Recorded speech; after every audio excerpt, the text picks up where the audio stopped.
Un saludo para todos, hermanos. Que el Señor les bendiga donde quiera se encuentren.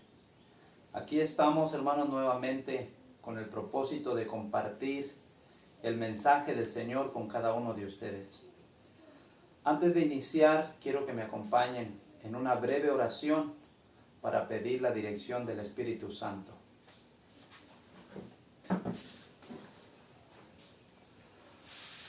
Padre nuestro que está en los cielos, santificado y glorificado sea su nombre.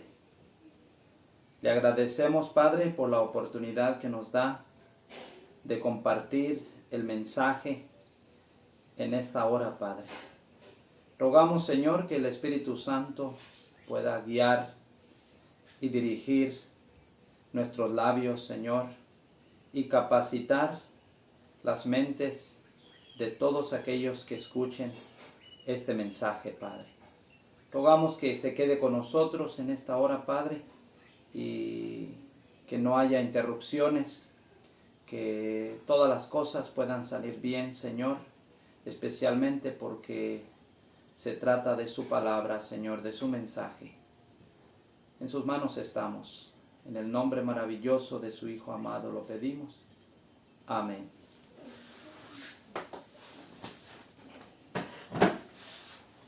Muy bien, hermanos, nuestro estudio de hoy tiene como título 2 reportes de sellamiento y 2 cosechas.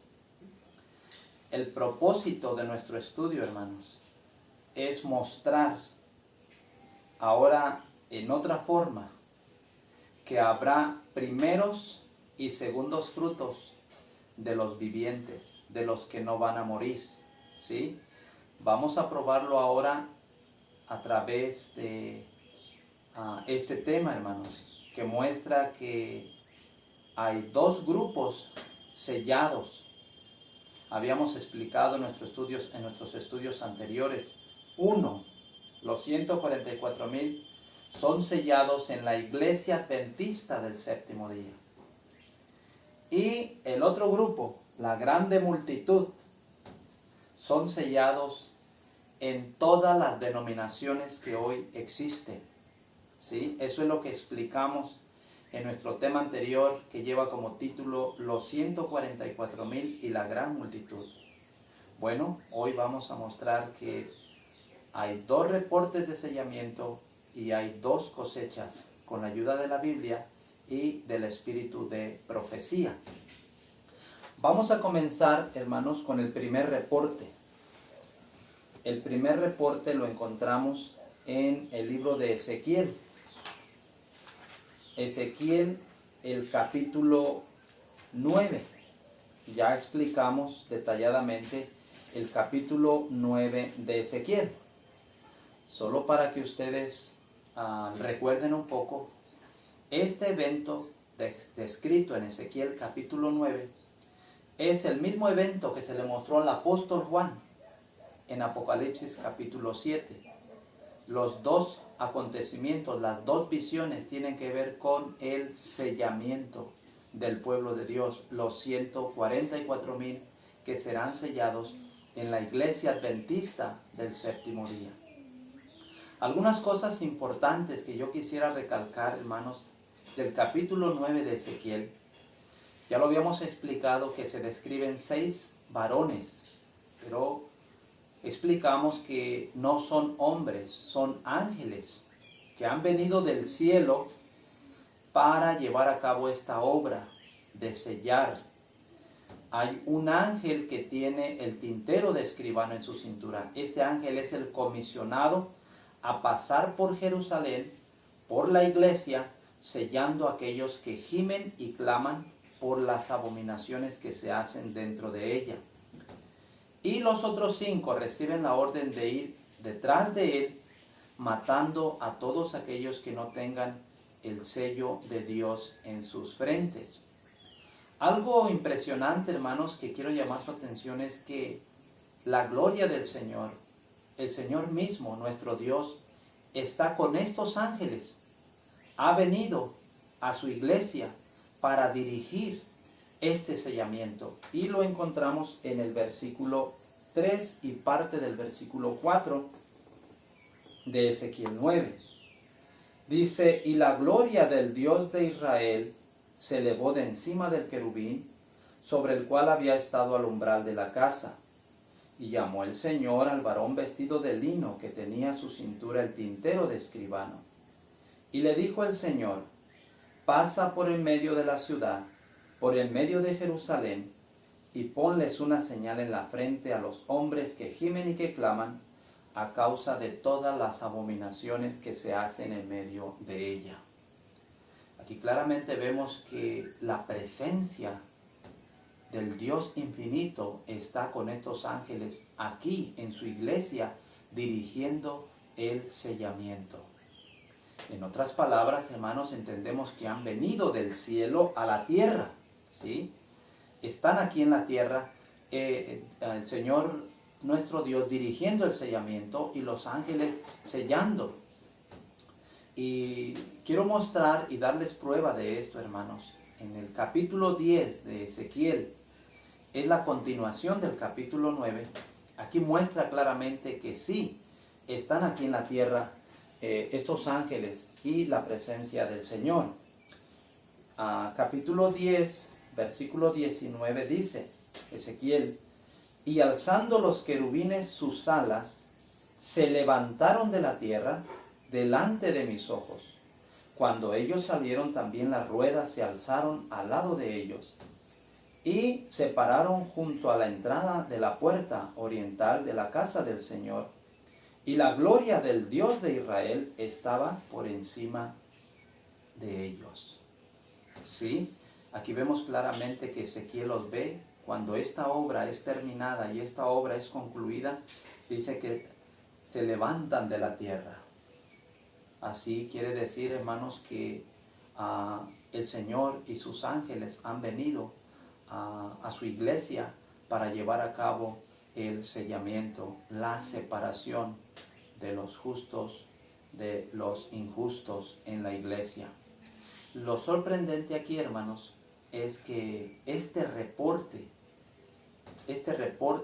de que da el ángel con tintero de escribano es dado aquí en la tierra. Dice el versículo 11, y he aquí que el varón vestido de lino, que tenía el tintero a su cintura, respondió una palabra diciendo, he hecho conforme a todo lo que me mandaste.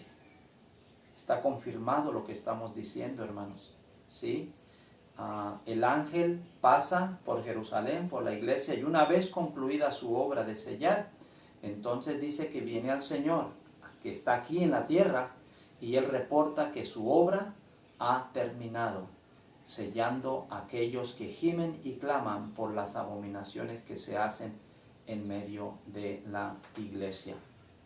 Hermanos, hay una obra que sucede después de que esta separación literal, como ya lo habíamos explicado anteriormente en nuestro estudio, cuando esta separación literal ocurre en la iglesia, entonces hay una obra que sigue esta separación.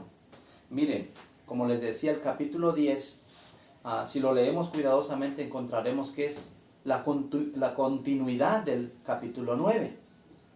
Dice así el versículo 2 del capítulo 10.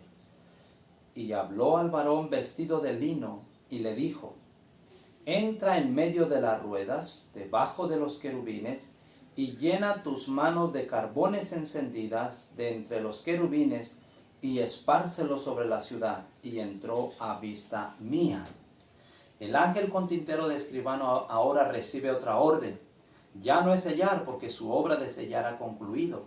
Después de que ha sellado y los 5 ángeles que lo acompañan han destruido a aquellos que no tienen el sello de Dios, ahora los que quedan, ¿sí? Los que quedan en la ciudad, ahora se les esparcen carbones encendidos, ¿sí? Esta obra sigue a la obra del sellamiento, de la purificación de la iglesia. Ahora se les esparcen carbones encendidos. Ahora, ¿qué simboliza esto? Esto es muy importante, hermanos.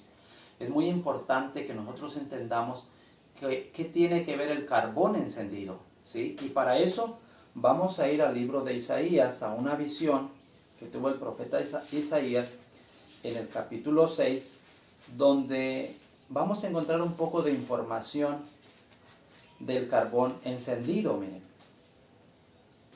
dice aquí el profeta Isaías, versículo 1 en adelante. En el año que murió el rey Usías, vi yo al Señor sentado sobre un trono alto y sublime, y sus faldas llenaban el templo. Por encima de él había serafines. Cada uno tenía 6 alas, con 2 cubrían sus rostros, con 2 cubrían sus pies, y con 2 volaban. Y el uno al otro daba voces diciendo, Santo, Santo, Santo, el Señor de los ejércitos. Toda la tierra está llena de su gloria. Y los quiciales de las puertas se estremecieron con la voz del que clamaba, y la casa se llenó de humo.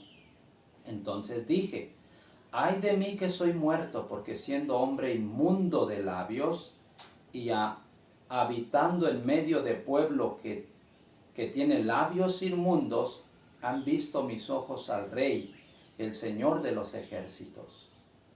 Y voló hacia mí uno de los serafines, teniendo en su mano un carbón encendido, tomado del altar con unas tenazas. Y tocando con él sobre mi boca, dijo, he aquí que esto tocó tus labios, y es quitada tu culpa, y limpio tu pecado. Después oí la voz del Señor que decía, ¿a quién enviaré y quién irá por nosotros? Entonces respondí yo, heme aquí, envíame a mí. Esta es la visión del profeta Isaías, donde describe el trono de Dios, ¿sí? Hay una diferencia, hermanos, en la visión de Ezequiel y la visión de Isaías. Muy pronto vamos a compartir con ustedes el tema que lleva como título Los tronos de Dios, ¿sí? En Ezequiel se describe un trono y en Isaías se describe otro trono. Sin embargo, el punto aquí es los carbones encendidos, ¿sí? Isaías se sorprendió y se sentía indigno de haber visto aquella visión donde se le mostró al Señor, ¿sí? Y dice que él se sentía indigno, se sentía incapaz, ¿sí? Pero dice que un ángel vino y tocó sus labios, su boca, con un carbón encendido, ¿sí? Entonces dice que con eso el ángel le dijo, eres limpio de tu pecado, ¿sí? Y después hubo una voz que dijo, ¿a quién enviaré? Y ahora Isaías podía decir con certeza, heme aquí, envíame a mí. Eso es lo que la Biblia nos demuestra ahí acerca del carbón encendido. Para poder interpretar y aplicar correctamente la obra del carbón, voy a apoyarme en el espíritu de profecía en el libro Obreros Evangélicos. Obreros Evangélicos, en la página 21, hay aquí un párrafo que tiene como título La comisión de Isaías. Y exactamente habla de la visión que tuvo Isaías, lo que yo les acabo de leer en la Biblia. Dice así, y voló hacia mí uno de los serafines, escribe, teniendo en su mano un carbón encendido, tomado del altar con unas tenazas, y tocando con él sobre mi boca, dijo, he aquí esto tocó tus labios, y es quitada tu culpa, y limpio tu pecado. Entonces Isaías oyó la voz del Señor que decía, ¿a quién enviaré y quién nos irá? Y fortalecido, dice el espíritu de profecía, y fortalecido por el recuerdo del toque divino, contestó, heme aquí, envíame a mí. Ahora escuchen la página 23, un párrafo. El carbón encendido simboliza la purificación y representa también la potencia de los esfuerzos de los verdaderos siervos de Dios, aquellos que hacen una consagración tan completa que el Señor pueda tocar sus labios. Se dirige la palabra, id al campo de la mies, yo cooperaré con vosotros. Aquí está, hermanos, el carbón encendido tiene que ver con purificación. La iglesia es purificada aquí en Ezequiel capítulo 9. Por eso después se derrama sobre ellos los carbones encendidos, ¿sí? Y también representa la potencia que acompaña, el poder que acompaña al pueblo de Dios después de que la iglesia es purificada. Aquí, hermanos, vamos a contestarnos una pregunta muy importante. ¿Cuál es el propósito por el cual Dios va a purificar su iglesia? ¿Cuál es el propósito por el cual Dios va a sellar a su pueblo? ¿Sí? Hermanos, el propósito principal, hay varios aspectos, pero el propósito principal es que el Señor va a derramar el poder del Espíritu Santo en un pueblo puro. No va a ser en un pueblo mezclado de trigo y cizaña. El poder del Espíritu Santo va a ser derramado después de que la iglesia sea purificada. Por eso muestra aquí que después de que esta obra ocurrió, entonces el ángel con tintero de escribano ahora viene y esparce carbones encendidos sobre la ciudad. ¿Para qué? Para capacitar a aquellos que han sido sellados, para capacitar a los 144,000, para que ahora con gran poder vayan y terminen la obra de predicar a todo el mundo, para que con gran poder vayan y evangelicen a esta gran multitud que se encuentran en todas las denominaciones que hoy existen.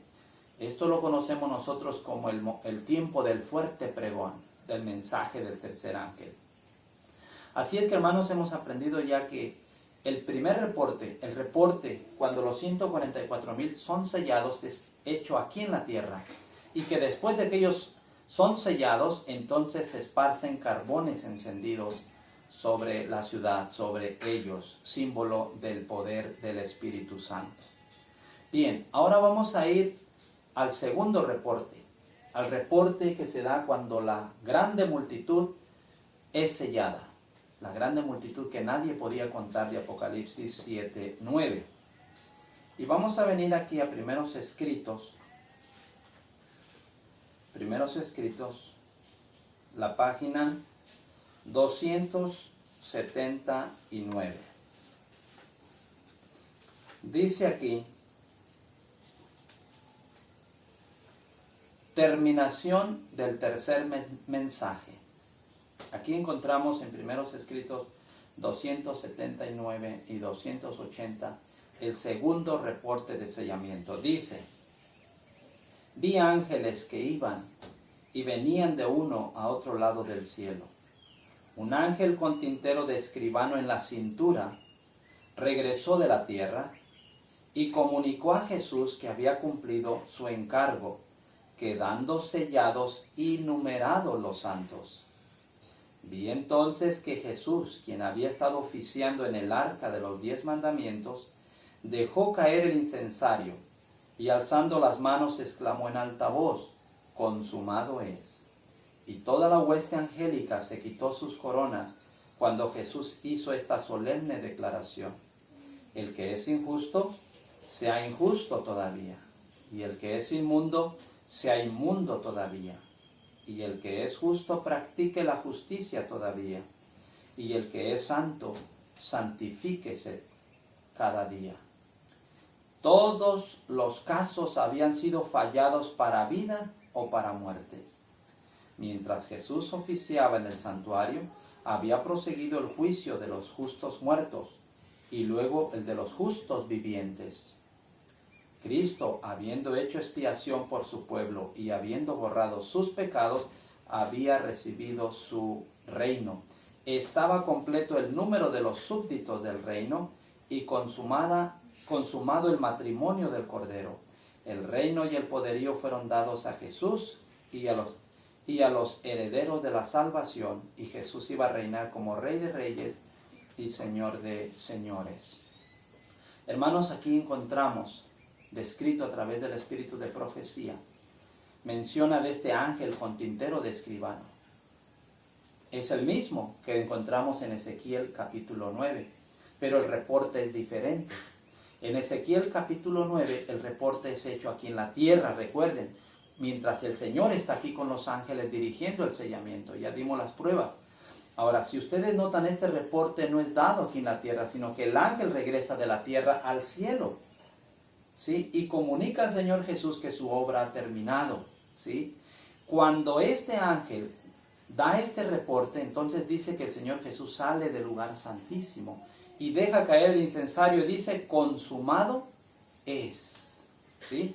Aquí en este segundo reporte ya no se esparcen carbones encendidos, sino que se deja caer el incensario y el Señor Jesús exclama estas palabras, consumado es, dando a entender que la obra de salvación terminó para todos. Una vez que la grande multitud de todas las naciones, tribus y lenguas que describe Juan en Apocalipsis 7:9, una vez que esta grande multitud es sellada, entonces la obra de salvación termina, ¿sí? Así como lo dice aquí el espíritu de profecía, es muy importante, hermanos, dice, todos los casos habían sido fallados para vida o para muerte, ¿sí? Dice que mientras el Señor Jesús oficiaba en el santuario, se llevó a cabo el juicio con los muertos, pero también dice que se lleva a cabo el juicio de los vivos, mientras Él está en el santuario, hermanos. Esto es muy importante que entendamos porque el punto que quiero presentarles enseguida muestra algo muy, muy interesante, hermanos. Algo que normalmente hemos dado como sentado un evento en Apocalipsis como la segunda venida del Señor Jesús, pero vamos a mostrar, hermanos, que cuando el Señor Jesús viene, la obra de salvación ya terminó, o en otras palabras, como el siguiente punto que quiero presentarles es el punto de dos cosechas, para que ustedes me entiendan mejor. Cuando el Señor Jesús viene en las nubes, la cosecha ya ha terminado. Se han cegado ya los primeros frutos, los 144,000, y se han cegado ya los segundos frutos, la grande multitud que nadie podía contar, como lo dice aquí primeros escritos. Ya la obra ha terminado mientras Él está en el santuario. Cuando Él sale, esa obra ya terminó. Dice, ya el Señor Jesús borró sus pecados y también dice, ha recibido su reino. Muy importante esto, hermanos. Dice aquí, estaba completo el número de los súbditos del reino y consumado el matrimonio del Cordero, ¿sí? Cuando la obra de salvación termina, estos eventos ocurren, ¿sí?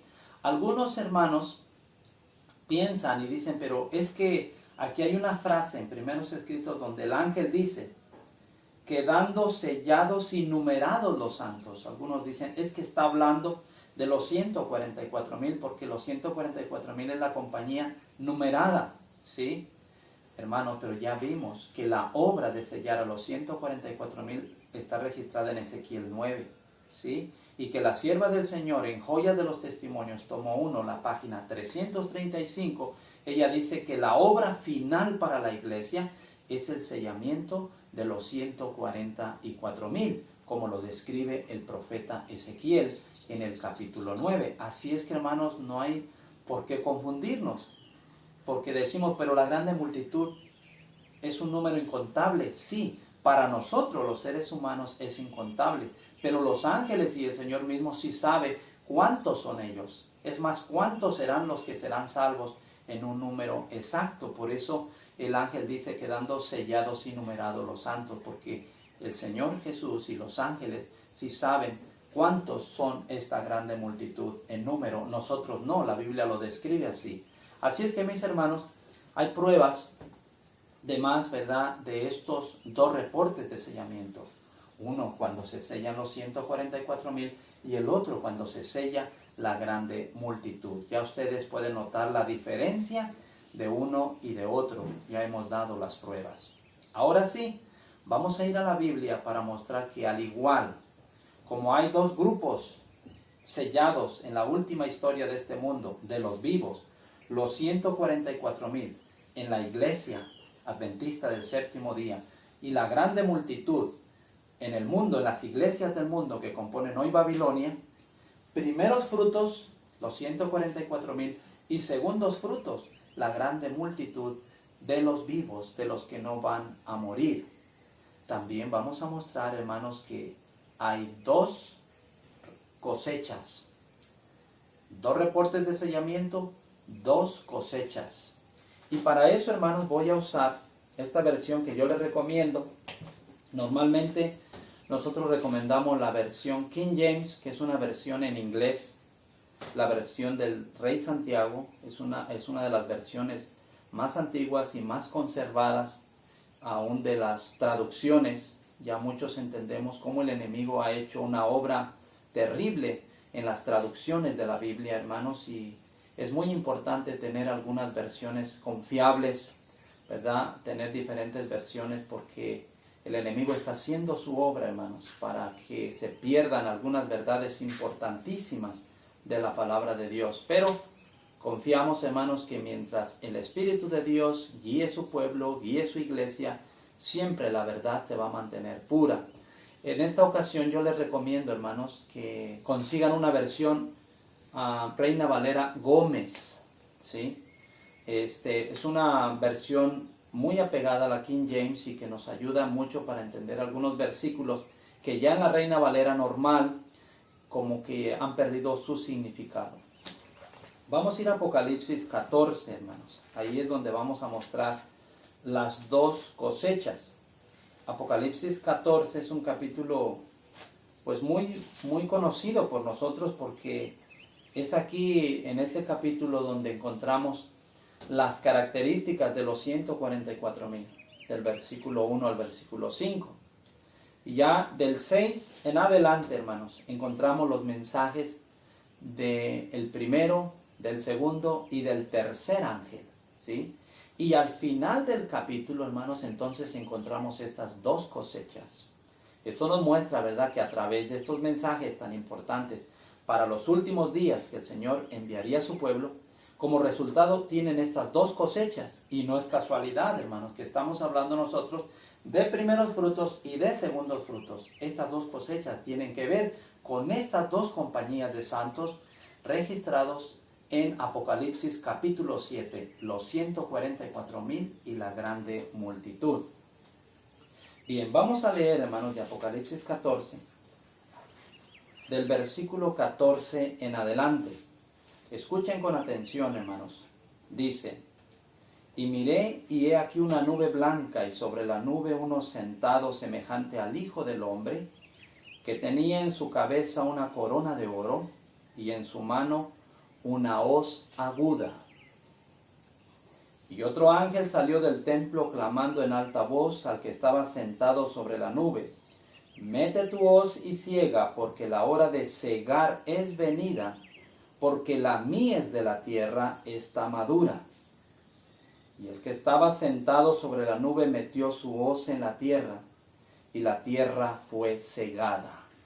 Aquí, hermanos, voy a hacer una pausa en el versículo 16 para mostrar claramente, hermanos, lo que la Biblia nos dice claramente, y es a donde yo quiero ir, recordarles. Hermanos, hemos estado por muchos años familiarizados, hasta no solo lo hemos escuchado, sino lo vemos en imágenes. Cuando se muestra la segunda venida del Señor Jesús, se le muestra con esta hoz, una corona y una hoz en su mano, ¿sí? Pero, hermanos, ya hemos explicado que cuando el Señor Jesús viene a la tierra, Él no viene a cosechar, la cosecha ya terminó. La cosecha, hermanos, es lo mismo que el juicio, ¿sí? Hoy, desde 1844, se están determinando los casos de los muertos, y ya se está poniendo en gavillas aquellos que son representados por la cizaña, y en el granero el trigo, en este caso los justos, a través del juicio. Cuando el juicio de los muertos termine, entonces comienza el de los vivos, ¿sí? Ahora se va a hacer una separación física y literal, como se describe en Ezequiel capítulo 9, y los que quedan, el trigo, son los sellados, los 144,000, primeramente en la iglesia, ¿sí? Así es que a la segunda venida del Señor Jesús, hermanos, Él ya no viene a cegar, Él viene a recoger el fruto que ya está cosechado, que ya está completo, según las verdades que hemos estado ya presentándoles. Aquí, hermanos, entonces, aquí encontramos que quien hace esta primera cosecha es el Hijo del Hombre. Y por eso decíamos, hermanos, en el libro de Ezequiel encontramos que la misma presencia del Señor está con estos ángeles dirigiendo el sellamiento. ¿Por qué? porque no hay humanamente quien pueda hacer esta separación, hermanos. Humanamente nosotros nos podemos equivocar. Así es que el Señor se hace cargo de esta obra en la iglesia. Él dirige el sellamiento y los ángeles sellan y finalmente se sellan los 144,000. Esta es la primer cosecha. La cosecha de los primeros frutos es hecha por el Hijo del Hombre, como se describe en Ezequiel capítulo 9. Pero ahora miren lo que sigue en el versículo 17. Y salió otro ángel del templo que está en el cielo, teniendo también una hoz aguda. Y otro ángel salió del altar, el cual tenía poder sobre el fuego. Y clamó con gran voz al que tenía la hoz aguda, diciendo: mete tu hoz aguda y vendimia los racimos de la tierra, porque sus uvas están maduras. Y el ángel metió su hoz aguda en la tierra, y vendimió la viña de la tierra, y la echó en el gran lagar de la ira de Dios. Y el lagar fue hollado fuera de la ciudad, y del lagar salió sangre hasta los frenos de los caballos por 1,600 estadios. Ahora la Biblia describe a un ángel que tiene una hoz aguda también, y recibe la orden que coseche las uvas de la tierra. ¿Sí? Ahora, hermanos, nosotros logramos entender que la segunda cosecha ya es hecha por un ministerio. Los ángeles representan ministerios, como es el ministerio de Guillermo Miller, simbolizado por los mensajes del primero y segundo ángel. El ministerio adventista del séptimo día, simbolizado por la sierva del Señor, el mensaje del tercer ángel, Elena de White, ¿sí?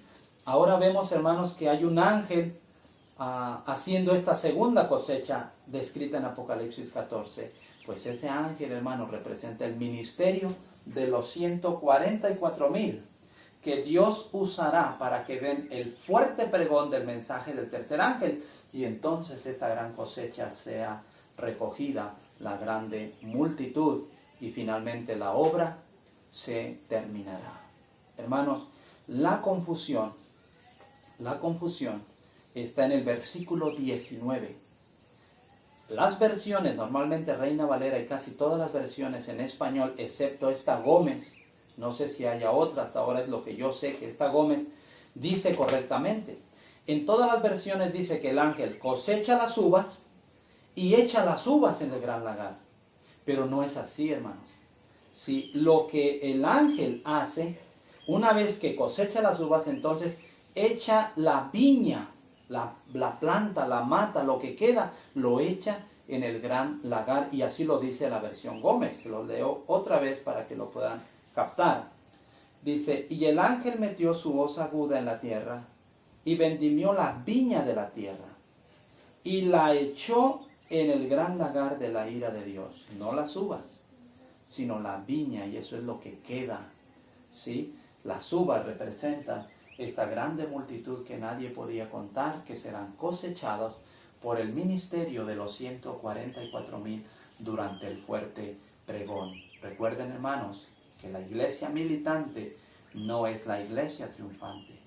De esta iglesia militante que está mezclada de trigo y cizaña, el Señor, no ningún hombre, el Señor traerá la iglesia triunfante. ¿Cómo lo hará? Purificando su iglesia, sellando a su pueblo, y entonces habrá un ministerio puro en el cual será derramado el poder del Espíritu Santo para que la obra pueda ser terminada. Hermanos y hermanas que me escuchan, no es por casualidad que el Señor nos envíe estos mensajes tan importantes en este tiempo oportuno. Hermanos, el Señor nos está mostrando claramente los eventos, los acontecimientos, las cosas, cómo es que van a suceder. Atendamos la voz del Señor, hermanos, preparémonos. Ya hemos aprendido, como adventistas del séptimo día, que la gracia se terminará para nosotros, primero, y después para la grande multitud. Hermanos, requiere que nos esforcemos con todo el poder que Dios nos ha dado para formar parte de los 144,000, para formar parte de esa iglesia triunfante que terminará con gran poder la predicación del Evangelio. Hoy hemos aprendido dos cosas muy importantes. Así como hemos explicado que hay primeros frutos y segundos frutos de los vivos, hay dos reportes de sellamiento porque los dos grupos son sellados, y hay dos cosechas porque los dos grupos son cosechados. El Señor les bendiga, hermanos, donde quiera se encuentren. Amén.